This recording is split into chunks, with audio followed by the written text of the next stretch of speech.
morning, y'all. It is the next day after Martin Luther King Day 2025, girl, okay? Because we are in the new year and we are getting into some mom chat. I just dropped the boys off at daycare. It's Monday and I am pretty much running late, but I'm always running late, so some days are good mornings, some days are not so good mornings. Like, my alarm clock went off at a good time this morning, normal time, 6 o'clock. I think I laid in the bed until like 6:40. Last night, man, it takes so long to turn right here.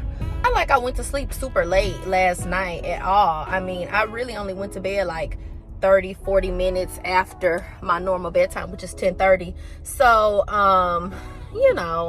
I guess technically it's just Monday morning, but okay. So just got the boys dropped off to school, headed back home now so I can log in. Just got on this little, y'all know me, this little two-piece Nike set or whatever like that I'll be wearing in the morning time to drop y'all kids off.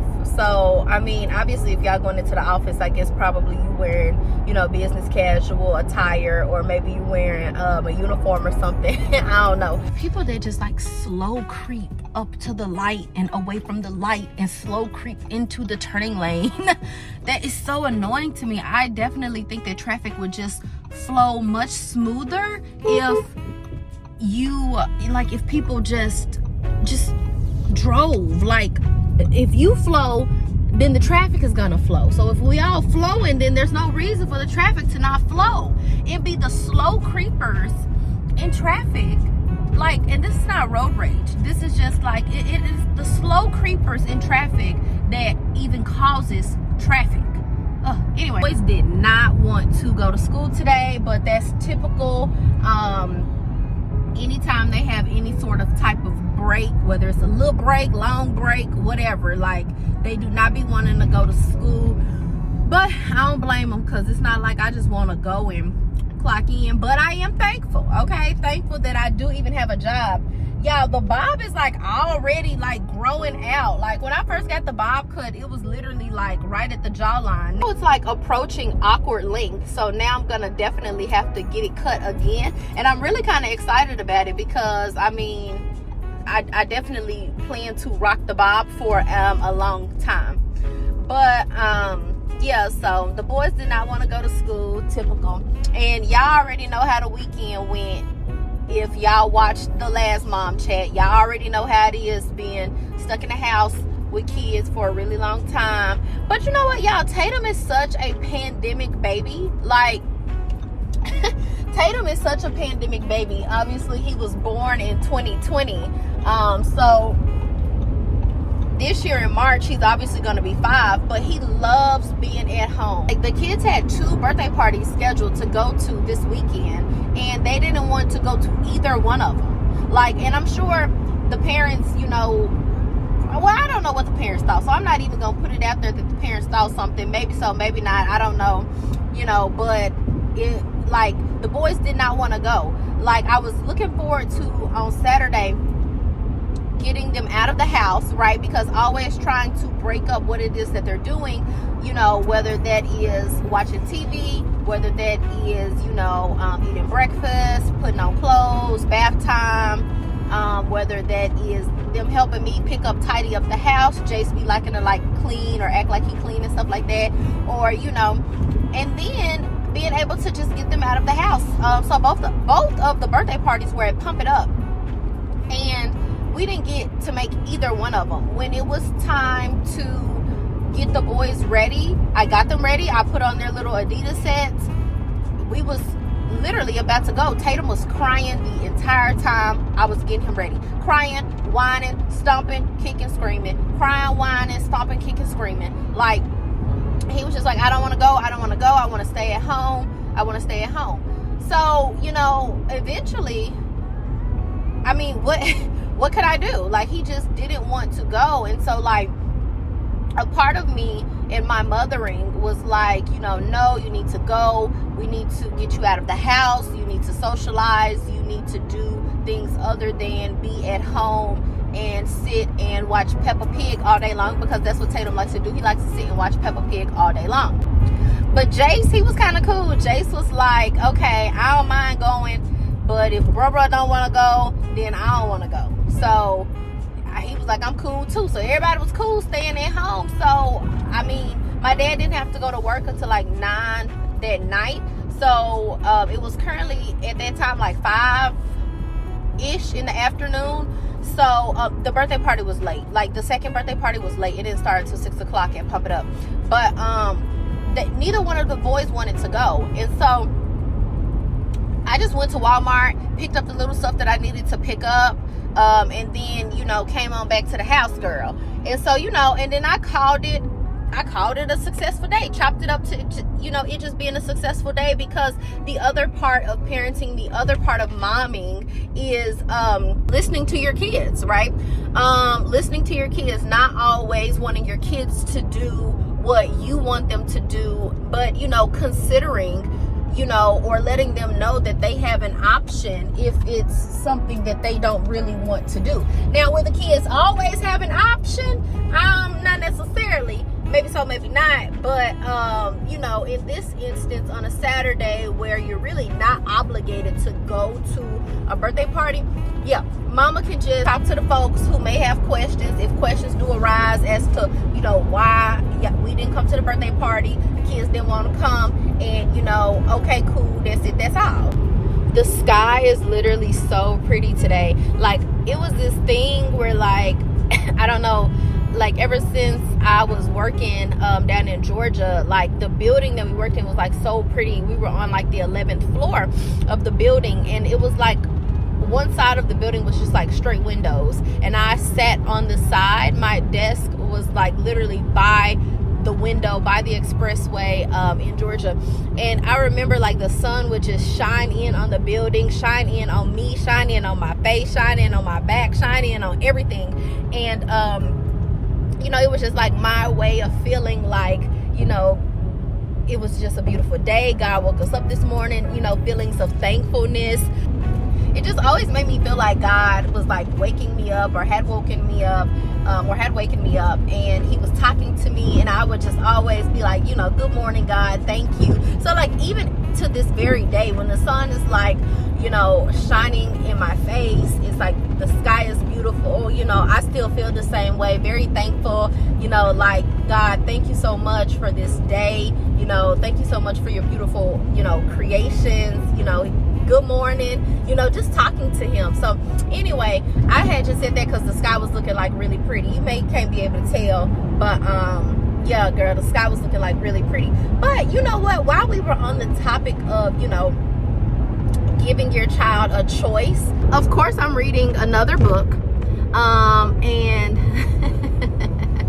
the camera sliding. But anyways, I went to Barnes and Nobles and I picked up this book called Parenting, and it's like the 14 biblical principles to the way that we should like parent our kids. And so y'all know me, I guess you could say that I take this parenting thing like really kind of seriously. I mean, I don't have another choice. I don't have a choice other than to take it seriously. I mean, one, I had really great parents.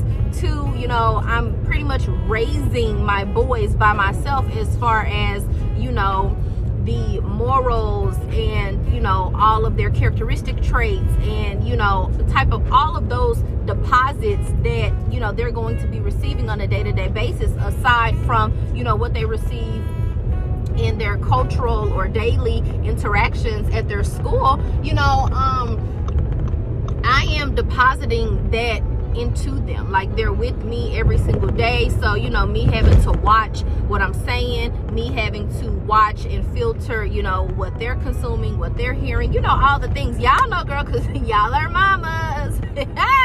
So no, I'm always interested in like self-help, self-educating, educate yourself, doing things to educate yourself, seeking knowledge, growing, self-development. Y'all know I'm like real big on that. I've always liked to learn. So I guess, like I was saying, I guess I take the parenting role really easily, but so far, like where I'm at in the book, I got through like the little prologue, or like the introduction. And in the introduction, he was just basically explaining that there's two types of parenting. There's like ownership style parenting, where it is, you're my child, you're gonna do what I tell you to do, this is what I said do because I said so, and kind of just talking through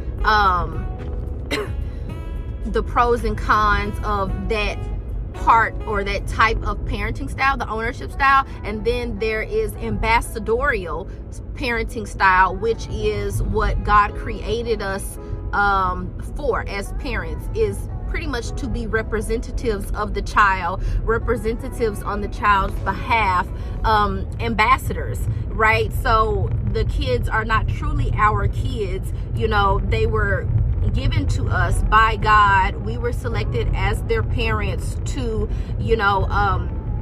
make those little small deposits that build their character, that build who they are, that build who, they are going to be in the world, that really forms a soul, is specifically what the book says.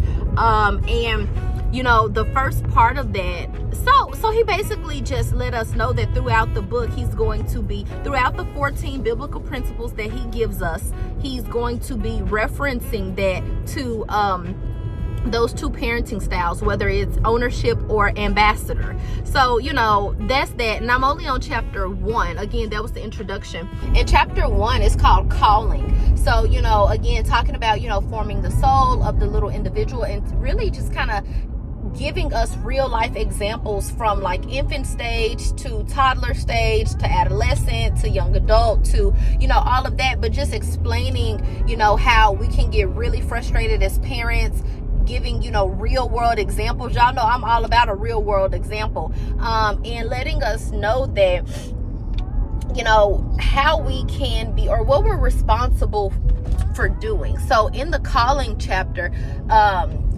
basically just putting it out there that we have a responsibility to speak about God to our children every single day. And then he gave like the scripture to go along with that. But that we should be speaking about our day-to-day, speaking about God in our day-to-day, when we wake up, when we go to bed, in the simple everyday things that we do in life, and stuff like that. And even like the little example that I just gave about the sun, just if you have smaller kids, starting off simple like that, introducing them to God's creations and his relationship, building that relationship. So God created this earth, thank you God created the sun, and the sun is so beautiful. So answering those curiosity questions that the kids may have. One thing that I found that was like really interesting in the book though, is, when I take an approach to parenting, I try my best to not like make like hard or harsh opinions or, whatever. But in the book, he was just kind of talking about how he was saddened how there were so many parents who literally are still frustrated by their kids or with their kids after going to pick them up from daycare. And, after the kids have been at school all day long, and we as parents really don't have to deal with the kids as long as the kids are even, at school or whatever like that. And he was just saying that he's saddened by that. Now, he did make, a little disclaimer that he would never judge a couple who had to make a decision to send their kids to daycare, right? Because everyone's circumstances are different. He did acknowledge that, but he was just saying that, he's saddened by the fact that kids are, pretty much like pushed off onto daycare, all day long, and then have to come home to an empty house. And so he kind of talked about like latchkey children a little bit. So, and y'all know, I thought that was pretty interesting because we literally just did, I think our last mom chat was literally about me being so thankful for daycare and the educators and, you know, the people who outside of myself could help and assist in teaching my kids, you know, and nurturing them, loving them, instilling certain disciplines in them, you know, while they were not in my presence. I'm so thankful for that. And so I thought that was, you know, like, so that's just how, you know, you just have to like read and filter through, sift through, you know, the information, pick up what's for you, and not take personal what is not necessarily meant to be a dig for you or anything like that, or a dig towards you, because I definitely did not take that personally. That man don't know me. That man don't know me at all, but I can absolutely resonate with what he said. I mean, we literally talked about it in the last mom's chat. The kids are away from home for a very long time. They are with their teachers, just like I was, right? I used to get up. I used to be at before school care, go to school, after school care, cheerleading practice. Then I would get home and do my homework and get into bed. So yeah, no, I don't feel bad at all, because I mean, that everybody's upbringing is different. So, you know, parents have to do what they have to do. However, one thing that I did, you know, appreciate that he said, not that I didn't appreciate that, right? Just, you know, acknowledging that everybody's, you know, situation is different. But one thing that I did, you know, appreciate that he was calling us parents out on was pushing your kids off, or, you know, the whole idea of those institutions, you know, substituting, you know, for the parent in lieu of the parent instead of the parent, if you get what I'm saying. So like, he was, you know, how I just talked to you guys and told you guys about how like it's our responsibility to, you know, talk to our kids about Jesus and introduce those topics, you know, about God and relationship and him being our Lord and our Savior, you know, to our kids. And that we can start introducing that, you know, just with the everyday little bitty things that, you know, we encounter on a day-to-day with the kids. And so he was just kind of talking about how, you know, okay, but Sunday school does not replace you building up that individual relationship or that personal relationship between, you know, your kids and God. You know, yes, they go to daycare or they go to school and they're there for a really long time, but that doesn't mean that, sorry guys, I'm logging into work, but that doesn't mean that the responsibility is solely on the school or with the school or with the teacher or, you know, people like that to, teach your kids when you should be practicing with your kids at home, right? So a lot of the onus and responsibility of being a parent definitely does still sit with the parent, so that we can educate the kids, teach our children, you know, teach them right from wrong, instill certain disciplines, principles, morals, characteristic traits that we want them to have, you know, while we raise them to be, you know, good individuals, have a relationship with God. And so, you know, he was just kind of talking about how, and really, let me just get more light on the saddened part. He was just saying that he was really saddened by, you know, moms and dads who pretty much picked whatever it was over having to parent and raise their children. So whether that was, you know, don't want to take a financial loss, you know, with your job, you don't want to sacrifice the time, or, you know, even like, materialistic things. Like, you know, he gave an example of like, you know, how some women, you know, could like decorate their houses like really nicely with really nice furniture, you know, and then, you know, be really upset, frustrated, or yelling at their kids, you know, when they spill juice or when they mess up the couch or when they do something like that, you know, over showing grace, having patience, and, you know, being very forgiving and loving, you know, of that child and, you know, of their mistake, and just reassuring the child, you know, that it's not necessarily about the furniture, you know, and redirecting it to, you know, next time, let's just be more careful. Let's just, you know, right. So still allowing the kid to be a kid in a kid's environment and not necessarily harping on them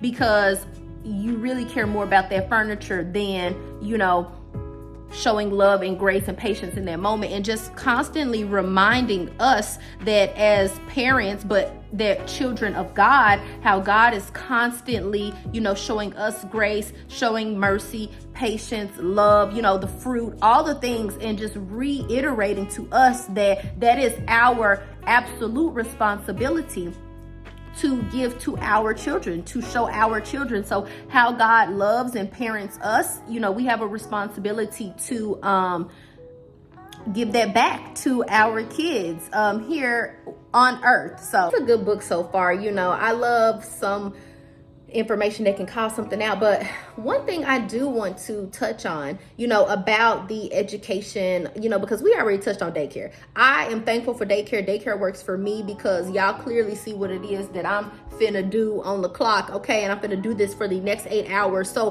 while my kids are here, they would be watching TV all day long and they would not be getting the information, the tools, the competitive advantage that they need in today's world. So no, they need to be at school. But, and I don't feel no type of way about that. I don't cutthroat, okay? Dead end. Part he said though about having like the school or, replace you teaching the kid as, the parent. I just want to give a little tidbit on that because, like I said, Tatum was a pandemic baby. And so for a little bit while he was first born, when I was working from home, he would just sit on the floor and watch TV because, I was working and I didn't have the type of job where I could do my work and be successful in my job role and teach him at the same time. So, right, taking what the man said with a grain of salt, because not that I was choosing my career or picking my career over my child, because that his education was very important. But, okay, I don't want to be like beating a dead horse, repeating the same things. Because of that, Tatum, his speech was like a little delayed, meaning that like he wasn't saying, like full words or on track with, where the pediatricians felt like he should have been at that time. Y'all know how it go. So, they were recommending like speech therapy and stuff like that. So, I took them up on that offer. I didn't, listen to every single thing that they said, because they also told me that, his head wasn't shaped good and he needed a helmet. Girl, they tell you all kind of things, right? You being a parent having to filter through and sift through the BS. But anyways, one thing that I did take them up on was the speech therapy. So Tatum started as speech therapy with Jenna Hacker, like when he was, I want to say a little bit before 18 months or a little bit after 18 months. And we did that for like a year. I know for sure, like going on 2 years, we did that because they did like an annual performance, like at the top of every year. And I remember getting 2 of them. So I think that we did it for 2 years for sure. But with the speech therapy, I will say that not only did it help Tatum, but it helped me too, because I got to sit in on some of the sessions that I did get to sit in on and see how his teacher talked to him and, saw how different tips and tricks and tools that she was using. She was really, slowing down when she was talking, just making sure that she was, enunciating and pronouncing every word so that he could hear all the vowels, the syllables, the consonants. Making him say for T if he didn't, fully pronounce that sound within a word, making sure that her mouth movements were really exaggerated, like really big. And so seeing her do those things, I was able to take away those things and do those things with him at home. So still, carrying on with my responsibility as a parent, because we did the homework. We went home and I started talking to him slowly. I started reading to him more, and I would talk really slowly. I would enunciate, because y'all know I ain't got no problem doing that.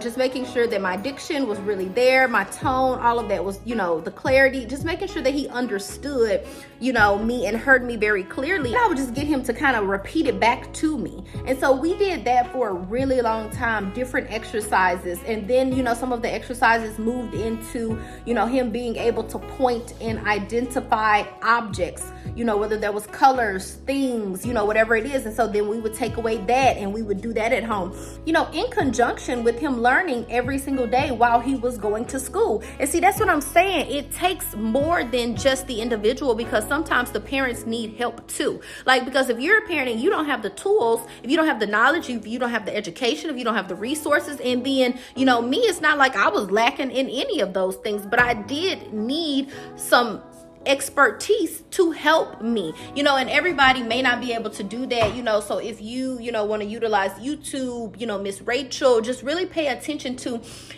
how she is Mr. B on YouTube. It's a black guy. He, does the things, but just really paying attention to, how they're talking, the frequency or the speed of, what they're saying. If you have, a kid or a pandemic baby and you guys noticed that, because now, baby, Tatum knows sentences, paragraphs, we're working on his reading, him being able to read. So now, we're working on sight words, and we've been working on sight words, but, now to the point where he should be able to say them back or identify them on cue. And now we're practicing on, spelling them, as well as practicing on, his writing as well. Still struggling a little bit with Tatum's writing because he's left-handed. Okay.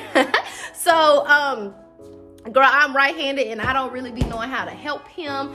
And his letters, now keep in mind, Tatum is 4. He doesn't turn 5 until March of this year, which means that he's not even going to kindergarten until the fall of this year, later in this year. But, nothing wrong with getting ahead, nothing wrong with him,